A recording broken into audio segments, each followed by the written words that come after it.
dugsiga boardingka iyo maalinlaha ah ee Amano Boarding and Day School. Welcome to our video lesson. It is all about revision for the coming exams. Now, before we do anything else, there is a timetable here for the examination that are ahead of us. And so, if you look at it keenly, there is something that you're going to notice, that after every exam, there is one free day for revision. Like, for instance, when you have English on Saturday the 6th, that's when exam starts, on 6th of June. When you have English, the following day you'll be free. Not free like relaxing, but revising. Then thereafter you'll have social. So concentrating on social, here, you'll have to revise, and I'll be setting you everything that you've learned in grade 5 from the first unit, the first chapter, right, up to the last chapter that we've covered.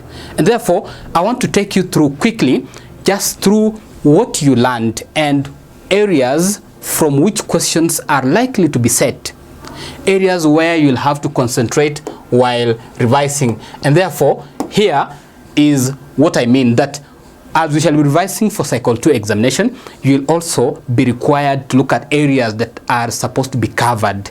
And therefore, the first chapter, the origin of Somaliland people, the origin, where they came from, the origin of the Somaliland people. And under that, we shall look at the language groups of the people of Somaliland. And under language groups, you remember we talked about, you know, the Cushitic.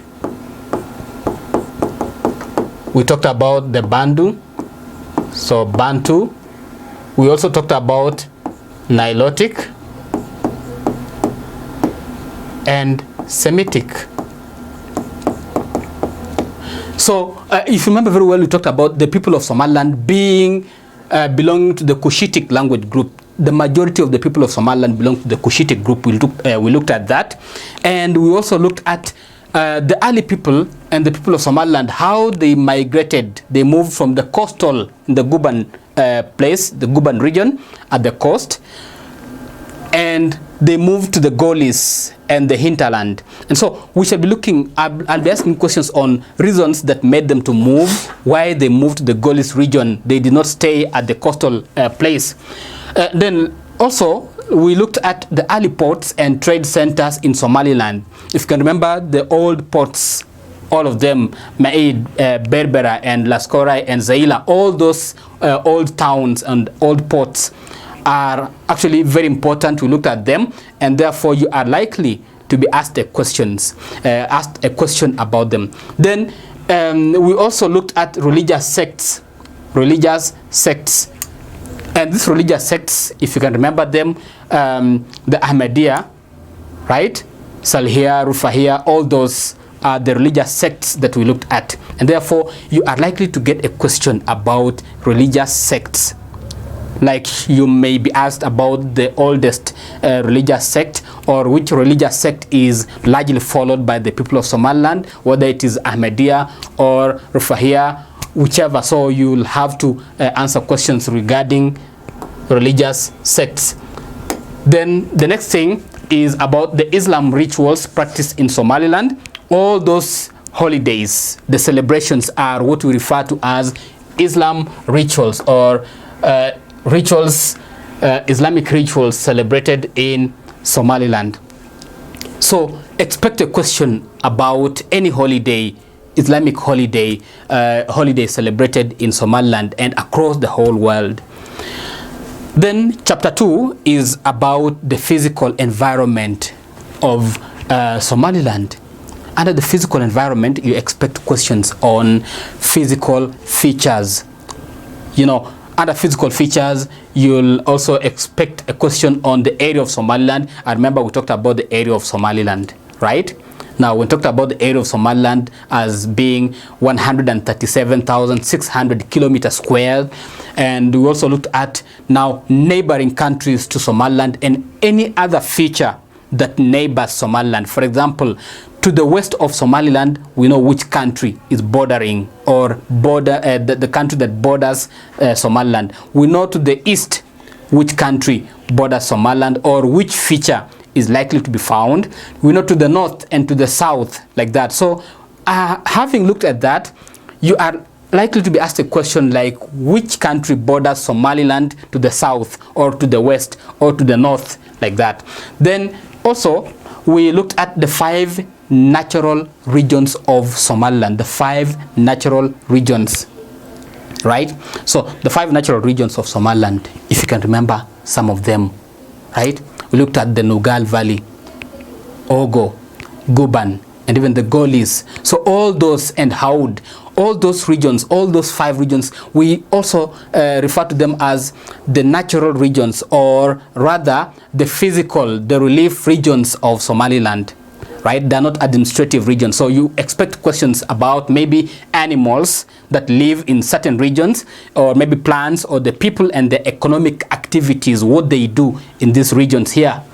Moving forward, we also looked at the elements of weather, right?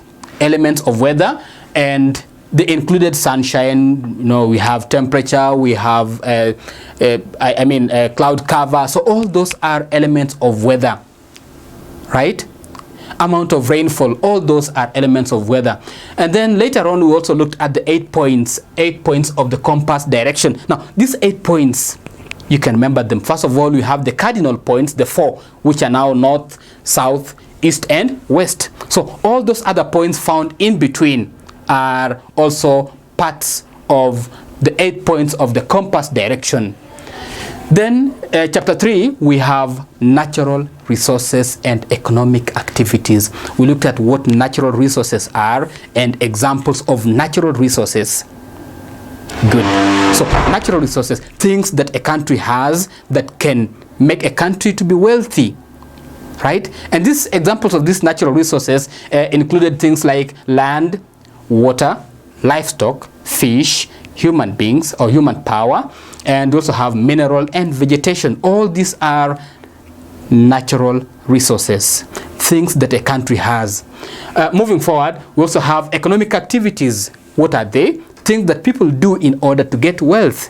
Now, what are they? We shall be looking at even fishing, mining. All those are economic activities, and even farming. Now, under types of farming, you remember, I know most of you still haven't forgotten that we looked at commercial farming, we looked at subsistence farming, horticultural farming, intensive farming, among others. So all those are types of crop farming. We looked at which one is a type of crop farming where crops are grown only for family use. We also had this other economic activity that I mentioned earlier, fishing and mining. We also had traditional industries that were practiced in Somaliland and still are. Like we looked at, those people who do the ironwork, basketry, pottery, and even others, weaving, carving. So all those are traditional industries, trade among others. Then we also looked at communication in Somaliland, what communication is, types of communication, traditional communication and modern communication, and even the forms of traditional communication. For example, use of smoke, a fire, sending messengers, beating drums, horns, among others. Then we looked at also transportation, the carrying of people and goods from one place to another. Then we looked at traditional forms of transportation and modern forms of transportation. Traditional forms, we looked at donkeys, camels, people carrying, using the oxen, and even carrying on the backs. Then later on, we looked at the modern forms of transportation, which included sea transportation, land transportation, air transportation. So all those are forms of modern transportation. Then lastly, under those under resources and economic activities, we looked at causes of road accidents, and under causes of road accidents, we looked at even overspeeding and overloading, carelessness actually, and also drinking. Driving while drunk. So that brings us to the end of resources and economic activities. The next is this chapter number 4, Somaliland history before and after independence. We looked at the Egyptian and Ottoman Empire in Somaliland before the British came to Somaliland to rule. It was ruled by the Egyptians and Ottoman Empire. Ottoman Empire, if you can remember very well, we said that Ottoman Empire was also Turkish or Turkey, that the Ottoman Empire. So when we talk about Ottoman Empire, that is the Turkish. Then we also looked at the history and uses of frankincense and its medical uses. Especially, we looked at it, we saw it, so you don't have to forget, because you are likely going to get a question about frankincense, what it is, where it's found, its uses. Then we looked at also British administration in Somaliland, and then also resistance against the British. And under resistance, we looked at the people who helped to fight for independence, including Sheikh Bashir, Farah Omar, and Said Mohammed. Lastly, we have the constitution and the basic laws of the country. The constitution, we looked at what constitution is. We also looked at branches of the government. You remember, we looked at the legislature or the parliament.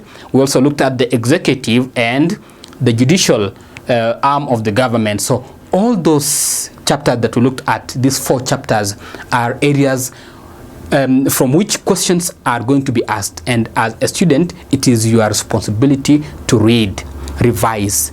You can only pass exams if you have read. Try to read, go through your work, find time to revise. Thank you for watching. Have a nice time. Bye. See you.